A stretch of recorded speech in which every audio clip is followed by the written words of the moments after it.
Ladies and gentlemen, coming to you from the Colonial Dungeon, this is the Court Martial Podcast! Introducing your host for this evening, he has a bald spot on the top of his head, and he weighs in tonight at a number you don't need to know. He is the Colonial Loudmouth, Sean McCarty!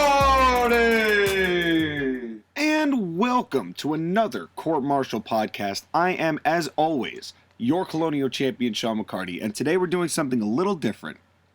Because this past month, on my gaming channel, NWE Colonist, you will find the link in the description, I've been doing 30 days of gaming, which means 30 YouTube videos, which means 30 days of editing, including all of the exciting things I give to you on this channel.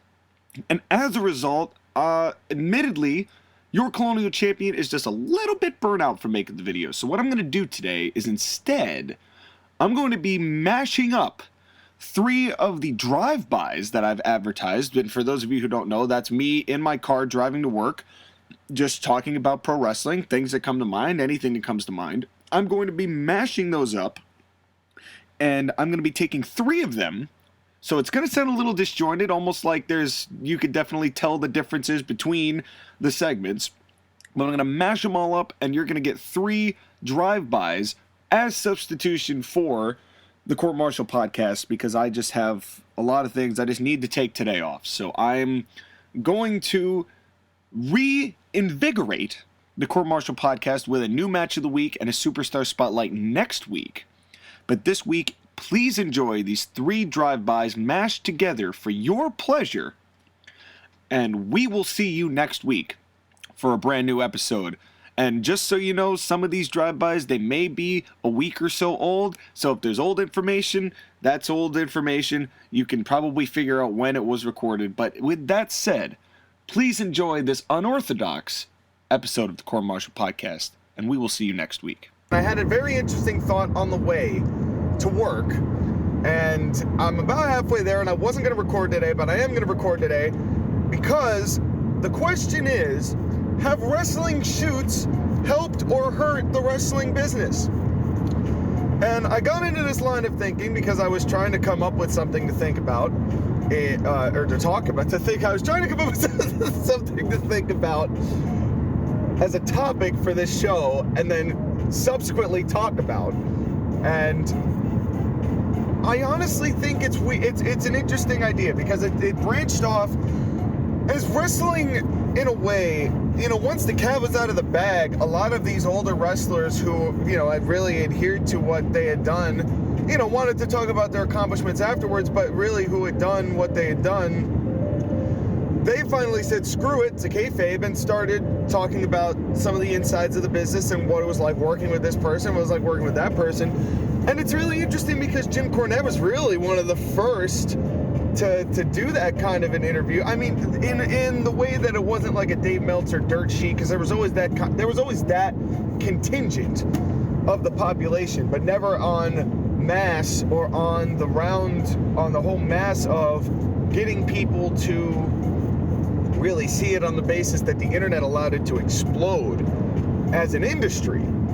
Talking about what it's like to work, because really before the 90s, Kayfabe had been as much alive as it possibly could be, and that makes a difference. But podcasts now are like, well, screw it, because Hall and Nash and a lot of people blame the curtain call, but it was really, there was any number of breaks in that whole situation, because they had the click cam long before they ever did that kind of thing with the curtain call. But the curtain call was the big one that got major news.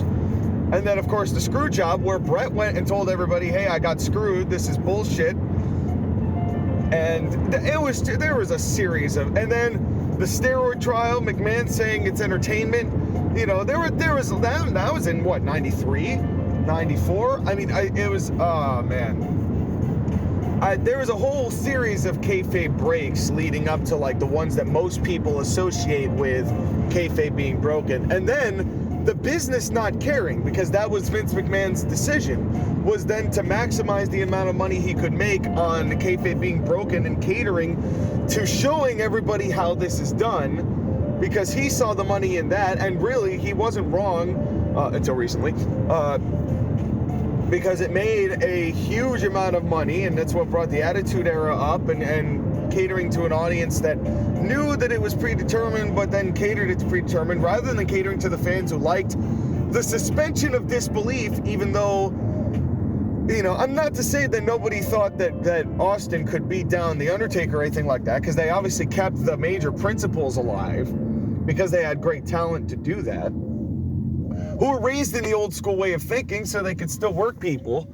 And there are certain people who now do that correctly. But anyway, I'm getting on a tangent. Because then there was a contingent of retired superstars and personalities who then took advantage, and even current talent, who took advantage of the podcast, or took advantage of, prior to that, the wrestling shoot, such as Sean Oliver or Rob, I forget his last name. Fabliacci, Falcaccini, I don't remember. But the RF guy, I know him as the RF guy. You know, there was like 3 or 4 people who started doing these shoots for the internet, which then sold a stupid amount and got big, and then and Cornette admittedly was one of them. And this was not just an excuse for me to talk about Cornette, but I'm actually going to kind of criticize him here, because Cornette really was one of the first to start saying, well, fuck it, since everything is shot to shit now and wrestling's dead, I might as well blab about absolutely everything that's ever had the encapsulation of the wrestling business into it, because they would transition by then into sports entertainment. So he said, fuck it, I'm just gonna start ranting and raving and expose maybe some of the things that ought not have been exposed at that time, to keep some of that illusion alive. And I'm not knocking Cornette as a whole, because I love hearing what he has to say, because it makes a smark like me feel like I know more about the wrestling business, which is good or bad, depending on your way of thinking, because the more that the fans know, the more they think they have the right to judge what they see in front of them, like they have the basis of knowledge to accurately deem what is a good and what is a bad match. That's just that's just a part of what I, you know, what I can tell. Smarks like me are not helping the wrestling business, because we all think we deserve to be a critic, and we all and in a way we're very hypocritical in the way that WWE is hypocritical, because, and this was not meant to be a rant on Smarks, but this is just an observation. Consider it an observation about us. We will go, they'll give us something, right? And we'll say, no, this is not what we want. This is what we want. And then they'll give us what we want in a way that we didn't want it, or in a way that we don't accept, right? So they're like, okay, you want this guy as champion? All right, here's this as champion, and this is how he wins it. And then half of us are like, no, this is all wrong. You're supposed to do it the way I had it envisioned in my mind, because I know more about the wrestling business than you do. You know, you're supposed to do it my way. And I don't think that that's a right opinion to have. You know, and no, you're supposed to do it like this. Then they're like, okay, like this. And they're like, no, we're supposed to do it like this. Like, we can't be pleased. And there's a portion of us that cannot be pleased. And I think that is a direct result of listening to people like Jim Cornette or Kevin Nash on his shoots, or Scott Hall, or any number of talent now. And now it's at the point where every single body has a podcast, including the boys. So now the boys can talk about the inside of the business while the boys are wrestling and trying to keep kayfabe alive. What sense does this make? So it's like these shoots have gone so far into let's just expose absolutely everything and all the secrets and all the things in their personal lives, because now WWE has a camera on literally everything that they do, from wake up to bedtime. They've got cameras on them 24/7. How do you live that kind of life? And how do you pass that off as something in your wrestling company? It's just, I don't know.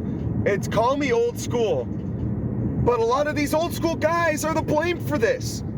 Because they said, screw it, we might as well, because the kayfabe's clearly broken, and kayfabe's clearly dead, which I also don't believe is true. But because kayfabe is just kind of transitioned to now they're working a certain portion of the audience, rather than trying to attract casual fans. And Cornette is also guilty of this. I hate to keep mentioning his name, but I want to make this clear that I do not, but my opinions are my own, and I don't necessarily believe that Jim Cornette is a god amongst mortals.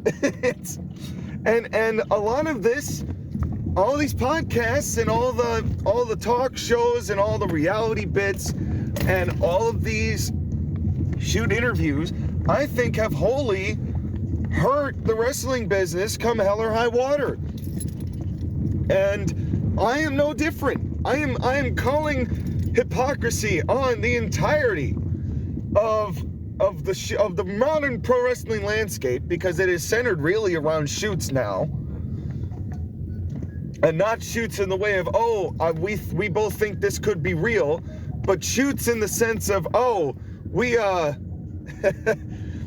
just we're gonna talk about things and personalities and things I don't like about you, and you know, and some people are working that audience for their own benefit, which is also part of it, but like, I don't know. To me, pro wrestling and kind of, but in a way they've helped the wrestling business too, because they've kept certain people like Jim Cornette relevant. And that's kind of, I wish we had more time to talk about this, but really Jim Cornette would have just faded into obscurity or something to that effect had he not had the wrestling shoot to fall back on. And now as a podcast that gets a ton of hits and he makes a lot of money off that. And it's, you know, it's not to take anything away from him. A lot of wrestlers realize that they're going to make more money on wrestling shoots than they will in the wrestling business now, and there's certainly an industry that's boomed from that. More talk about the wrestling shoot interview and what it has done to the business, good and bad. Now, we talked a lot last time about the bad, and now we're going to talk about the good, because we finished a little prematurely when we were talking the last time, and it was just a shortened drive, so we didn't get a chance to talk about it at length, because I talked about how the shoot had caused problems in Kayfabe and what was left of Kayfabe, because people said screw it, and I'll just reveal most of the secrets, if not all the secrets. And now it's at the point where pretty much every secret is out in some form or another somewhere.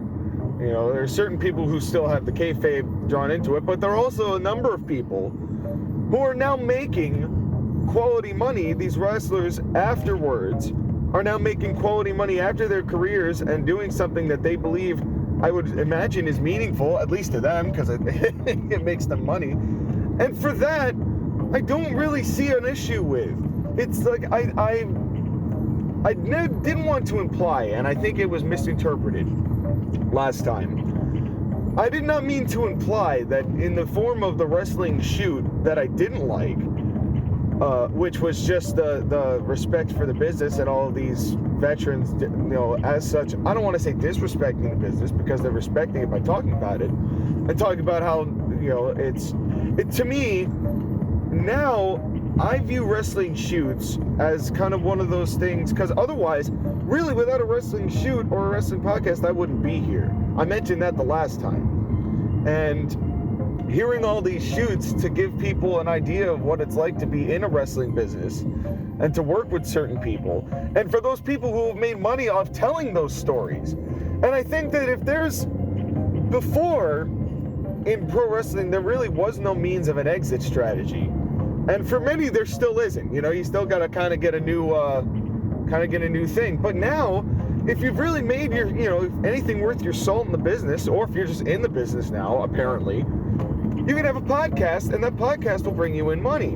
And it's a supplemental form of income. And that's where a lot of pro wrestlers are now transitioning from their time in the ring to a life outside of the wrestling sphere, while still being quintessentially encapsulated within it. And I'm all for that. I'm all for wrestlers having a means of income, right? I want to have wrestling personalities that I came to know and love, especially as a kid, and now in even more so as an adult, I want those people to be able to live happy and successful lives. There are far too many tragic wrestling deaths and ends of wrestlers now that it's heartbreaking. It's heartbreaking to see what some of these guys now, the kind of shape they're in, or the kind of lives they led that have led them to a path of destruction, or whatever you want to call it. I find myself in this entire scope really coming to respect the podcast for what it's done for wrestlers who may not have otherwise had the alternative, and that to me signifies that wrestling has changed for the better, at least for these guys who knew that they were over enough to continue to use and capitalize on their following, to retain their audience enough to get them a substantial base of income. And that I have to really credit them for, the talent for knowing what their value is. Steve Austin's great at that. The Rock is, well, obviously The Rock. I mean, look at what The Rock's done since. But Taz has got his own podcast. But here's where I draw the line, right? Because I want to explain, because there are some ways that the wrestling podcast now, and I mentioned this before, I don't believe that everybody and their uncle should have a podcast. I'm all for people making a living off those podcasts. And I wouldn't have the knowledge base that I claim to know what I think I know from, just as a lover of the craft and of the sport. And yes, I will call it a sport. And I find that the podcast, the people that don't want to have the podcast are people who are like in the business. And I touched on this the last time. Like, I don't believe Corey Graves should have a podcast. No matter how fun it is to talk to the New Day about the stuff they were doing 6 months ago, I never believed in the proposition and the idea that you should be in a position where you're talking about, in the broken kayfabe sense, the company and the storylines that you were working on to try and pass off as legitimate. Although, I don't know if people try to do that anymore. I don't know if wrestlers even bothered to try to do that anymore, to make it look like it's realistic and a battle. And I just don't know. That's an interesting question, and that's something I couldn't possibly answer. From a fan's perspective, and this is just one fan's perspective, from a Smarks perspective, it feels to me like they want to kind of just have fun with it. Like, some want to treat it and make it look legitimate, and others want to showcase their athleticism in the form of doing strikes and punches and things like that. But but a lot of it is with the flips and things like that. A lot of it is just gymnastics, athleticism, which I applaud and enjoy and have fun watching. So it's really a two-way street. You can look at it from one of two perspectives when it comes to podcasts. You can treat it, if you're really trying to hammer down the old school kayfabe sense, it's a little annoying to have these people expose every little bit in detail about the business. And another guy, Jericho. I'm happy for him to make a living and that he's found such wide acclaim for his podcasts. And that's gotten him a lot of exterior work like the Dark Side of the Ring narration and whatnot. But I don't believe, and this was, I had a real problem with this when he did the match with Kenny Omega in New Japan, and then 2 weeks later he had Kenny Omega on his podcast and talk, oh, this was how great it was, and this is what we did, and I hate that. I hate that from a fan perspective, and from a guy like Chris, who I know respects the business, and I know he's obviously, he has transitioned to modern time spectacle type of situation, so I give him full marks for what he's done.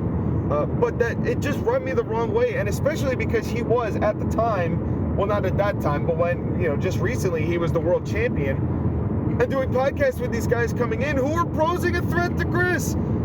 Like Chris had Matt Hardy on his podcast. And I understand now the thing is, go on the podcast and air your frustrations about Vince, right? That's the big thing. That's what everybody likes to do now. Let's go to Jericho and let's complain. Not to say without due cause, but it's like if you're in the middle of a feud with somebody, and then all of a sudden, or you're starting a feud with somebody, and all of a sudden you guys are buddy-buddy on your podcast. Call me crazy, but that kind of breaks the illusion for me. So it's like I want people to try to keep some level of illusion. And of course, that's what that transitions to. With the modern day podcast, you can't. Unless you are somebody who is looking from the outside in. I don't think you should be talking about the inside when you are the inside. And that's the thing that bothers me. And if Jericho wants to have a podcast talking to other people, because I know that he's not just had wrestling personalities on it, but if you want to talk to somebody outside of the realm of your company, or just have,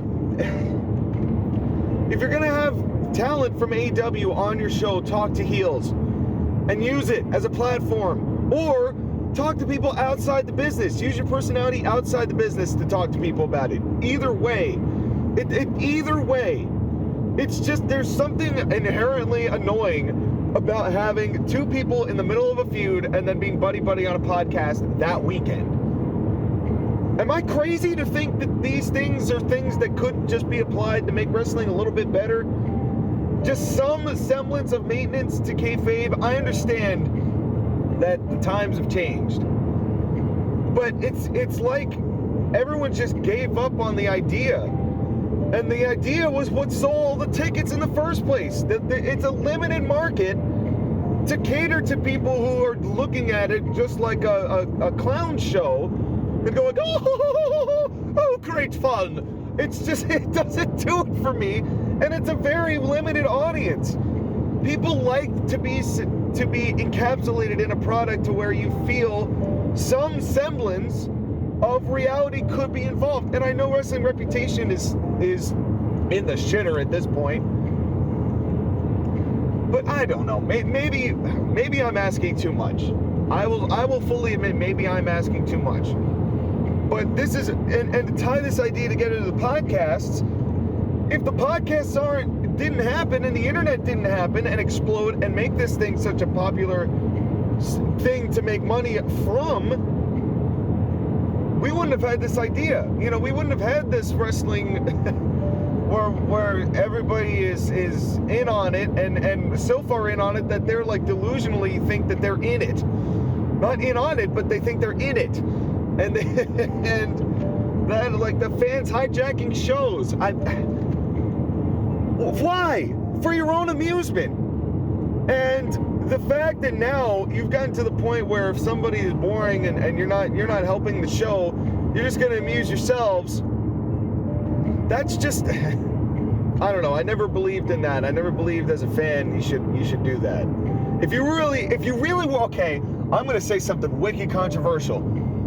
If you are a fan and you give a damn about this business and you respect the business and respect the industry and what the industry was supposed to represent and what it did for people and how it hooked people in and really was the show that it was, not that it is now, but if you respect the art that is professional wrestling and the sport that is professional wrestling on a basis where it was done in a way to look and feel legitimate even though you were getting worked into feeling certain emotions, if you care about that business,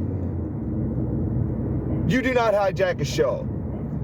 You do not go, oh, well, I'm just gonna jack myself off because I'm a mark for myself and I don't have any sort of knowledge base to frame this off, so I'm just gonna get angry and complain on the internet and pee on myself. And yeah, in a way I'm talking about myself too. But you know, in a way, you gotta just piss the fuck off. And if you care about this business at all, beyond just making your own semblance of money, you don't do that. You don't hijack a show. If you're at this show, if you're feeling an emotion, that's fine. If you're not, you could stay silent. But I don't like the idea now that fans believe that they've now believed their own hype because so many people in babyface promos have jacked the fans off. So you know what? I'm not even going to blame the fans because you've been conditioned now. Now that I think about it, you fans have been conditioned to think that you are the most important part of the show, whether you are or not. And as such, you become such marks for yourselves that you think that you are all talent. And you're not all talent. I hate to break it to you. You're the people that need to be pissed off or happy or cheering or booing. Nothing more, nothing less. And it's on the talent for saying for years, all of this, we wouldn't be here without you. You, the fans, are what make us. We'd be dead. Because now, you're like, you've all turned heel. The fans have turned heel, folks. That's the truth of it. And you are all heels, and you all need to admit and accept that you're heels. Because, for the sole purpose, now, you guys can just totally shit on something, good or bad, if you feel like it. Because now you think, because all these talent have said you are important, now you think you're important. And now you're gonna throw that in WWE's face. And you know, I do, in some ways, as frustrating as their booking is, and obviously something needs to change, we've talked about that before. But in a way, I sympathize with WWE because they have to put up with you people who are insufferable and are so demanding of what you want. You say, this is what we want. They say, okay, we're going to give you our version of what you want. You go, no, this is what we want. We talked about this before. And maybe, and you know, it might have actually been in the last episode. I didn't mean to start this to cut a promo on the fans, but I do believe that the fans are a huge problem now in the professional wrestling world. And that certain things can't get over now because they can't get over themselves. Perfect example.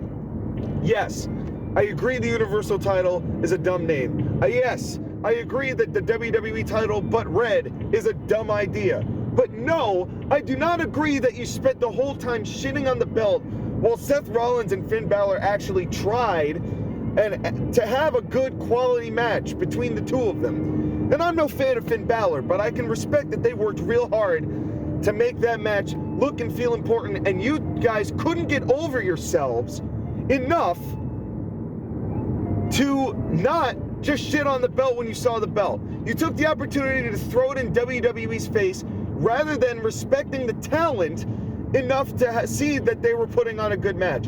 You couldn't do that. And the reason is, you're too much of a marks for yourself, and you coming and doing what I'm doing, which is coming and complaining on the goddamn internet. And because that market and podcasts have become so damn popular, and now wrestling fans that think that they're the authority on what pro wrestling should and shouldn't be, and because of that, and because of that attitude, pro wrestling is losing more and more fans who would be invested in the product because they're catering to you assholes. And that's why, when you look at it, when you look at all the problems that WWE has, when you look at all the problems that AEW has and all the templates and things that you've shown them you can get a laugh at, I want you to look when you say, why isn't the Attitude Era back? Or why hasn't something changed that makes wrestling popular? I want you all to look in the goddamn mirror. And I want you to look at yourselves and go, this, what I'm doing, what I am saying and yelling about on the internet, en masse, what I'm doing is causing that. Not entirely. I'm going to say that pretty much everyone here is to blame. The whole sphere of the professional wrestling world, from the talent in their own right, to the management in their own right, to the podcasts in their own right, to us. We all are to blame for wrestling being in the shape it's in. And I don't want to hear a single word about it. You could say, oh, well, we are the ones who sell the tickets. Yes, we are the ones who buy tickets. And I understand that we have a part to play in doing that. But when you are so insufferable, and I've been around you people at wrestling events, I've been to enough indie shows to know this. what you say and do and how you act is not the way that anyone who is trying to be a casual fan and trying to get in on it would want. And I've had fun at wrestling shows when they've worked people correctly. And you still can get worked, folks. Whether you say it or not, you can. I'm going to talk about a figure that I don't believe deserves a superstar spotlight. And I know that's going to come as something, I don't want to say a shock, but, well, when you hear it, you're going to be like, oh, of course he has this opinion. But it's something that I've really been bothered by. Before even all the more recent stuff came out, there were some things that this individual has said in interviews and on talk shows that has, as a wrestling fan and as someone who truly does respect the business, infuriates me to no end. And now we're in a position where people are siding with this individual going, oh, well, they're obviously working you and blah, blah, blah, blah, blah, not even knowing what they're even talking about, because this is Smarks. And Smarks very often think that because this is all supposed to be a big mockery of what professional wrestling was, and because they think that the mockery of professional wrestling is what professional wrestling always was, or they don't care, or they think it's so much better now that we're just making fun of the business rather than actually engaging in the business to make money. The person I'm talking about is Ronda Rousey. And that was a real long way of getting to that name, but here's my thing, right? Ronda Rousey, when it was first purported that she was coming in, right? From the gate, there was something that didn't sit right with me and Ronda Rousey. Because Ronda, not that she couldn't adapt and figure out what to do in WWE's context and really learn how to work and catch on to things and you know, not that she didn't have ability, but right off the bat, everybody compared her to Kurt Angle, and I knew from that moment on things were going to go south, and boy did they. The first match she ever had with Triple H and Stephanie and Kurt was terrific because Triple H was guiding it along the whole way, and Ronda did her part and did fine doing it. And then she was left to her own devices. Now, when she was first brought in, I knew for a fact that at some point I was going to lose interest in her, or she was going to do or say something stupid because she comes from a fighting background. And she always came from a fighting background, unlike Brock Lesnar, who was raised in the business, left the business, and then came back to it, and knew what to do to not only make himself the most demanded attraction in modern pro wrestling, bar none, as opposed to somebody who had a notorious emotional issues when she lost legitimate fights. And undoubtedly, it was going to be something of that nature that was going to sour me on her. And I was right. And I hate to say I was right, but that's exactly what happened. So she had the great first match. I said her future is bright in this business. Her debut was showing up after an Asuka women's championship or women's Royal Rumble. Was it the first? It might have been the first, actually, that Asuka won, which I thought she should have just had her moment that night and not done that whole hoopla, where she just literally came in, smiled ear to ear, even though she's a big badass fighter, she smiled ear to ear like she's a kid in a candy shop, pointed at the WrestleMania sign 1,000 times so they can get the photos, and left. And that was it. I hated it. I hated it from the start, and I'm like, she's already taking thunder from women who are working hard at this. And that's exactly what she did. From the whole time she was there, she immediately came in, they immediately pushed her to the women's championship scene, which I knew was going to be a problem because every single person in WWE, or most of the women who were on top, at the very least, Ronda could have had a more engaging story if she came in and lost and was surprised, or there were dusty finishes, or I don't know. They could have done so much more with Ronda. And I really do believe that Ronda should not have been given the undefeated I'm a badass streak that she did. if anything, what we should have done with her, win the first match with Kurt, but then have the rest of the women in the division. Quite a few. You can have her beat some of the no-nonsense, the inconsequentials is the word I'm looking for. Have her beat some of the inconsequentials, and then have her face some of the big-time players. Now, do you extend this all the way? If you're going to give her the belt, give it to her at, like, Survivor Series. You know, give it to her way later than you do. Because it just doesn't translate to me. I'd rather see matches, you know, I wouldn't put her in a competitive match with Alexa Bliss. No knock on Alexa. But this is Ronda Rousey, the MMA fighter, versus Alexa Bliss, the 5-foot great talker. And she knows how to work. I'm again, not taking anything away from Alexa Bliss. But just stature-wise, you know, Rousey has the look. I'd have her beat some of these smaller girls and then have her lose to someone like Charlotte or Nia Jax and have that happen long before WrestleMania. And play into the I'm so emotional about a loss, I'm going to try and leave forever. And play on the fact that she didn't respect the business, only for Ronda to come back and have a big babyface win and redemption against somebody like, I hate to use Nia Jax, but she's the one currently in the best circumstances. Or she was at the time, or Charlotte, or Becky, whatever fits the bill. But what they did with Ronda was they pushed her too fast. She ended up being exposed for only having, you know, she was good, but she was not as good as everybody gave her credit for. She was impressive at first. At first she was impressive, but just like any other magic trick, after you've seen the magic trick and the magic trick doesn't vary it up and doesn't change anything, you lose interest. And that's what happened with Ronda Rousey. I became less and less excited for Rousey matches, with the exception of Nia Jax, just because Nia Jax was huge, and that would have been a fun one for Nia Jax, whether she, you know, obviously that would have been a stiff contest even then. You know, say what you want about not Alexa Bliss, say what you want about Nia Jax and her work rate and her in-ring ability.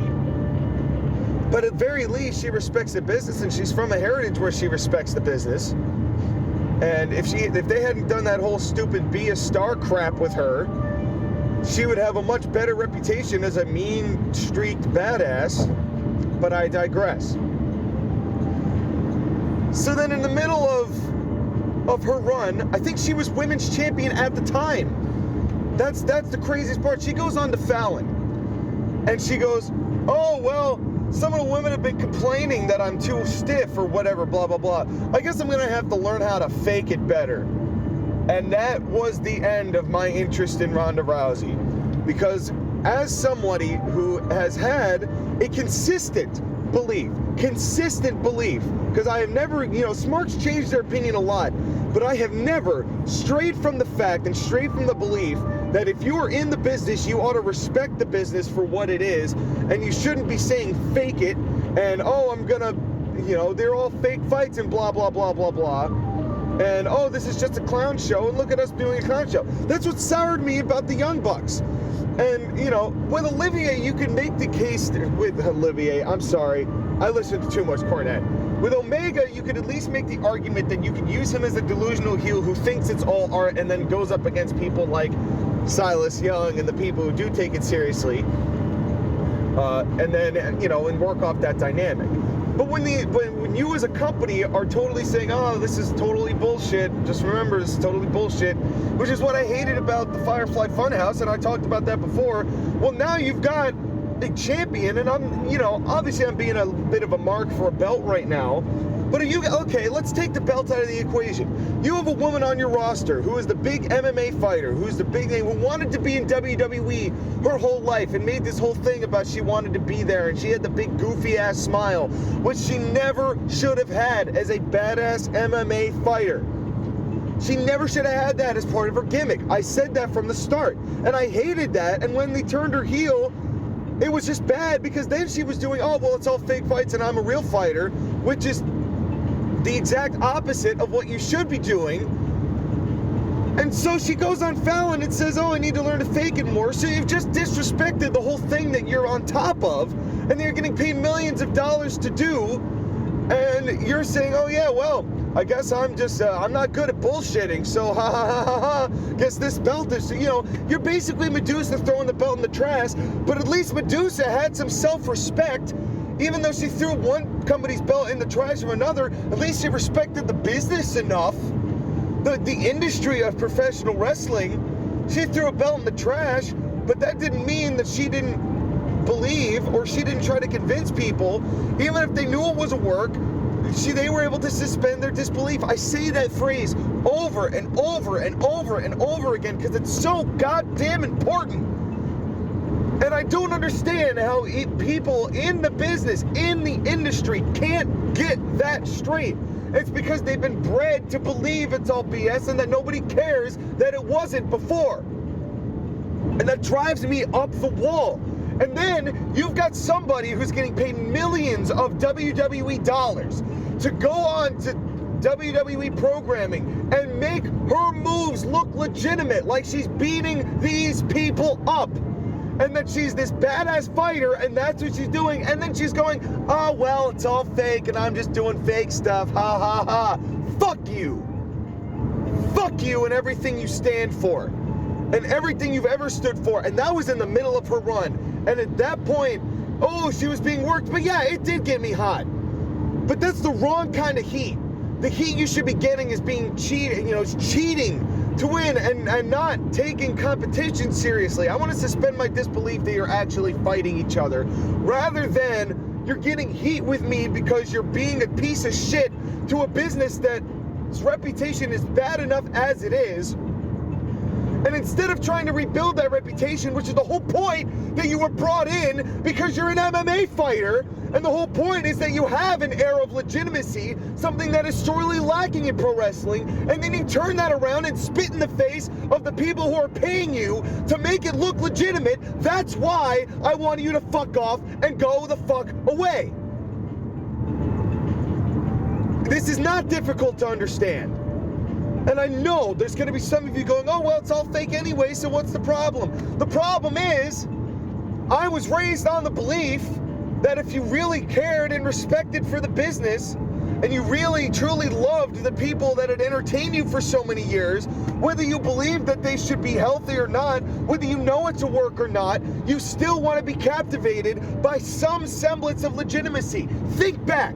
Every good moment you've ever had in the pro wrestling business has been because at some level you've respected the fact that they've tried to make you feel like they were trying to win, that you were captivated by the kayfabe of it all.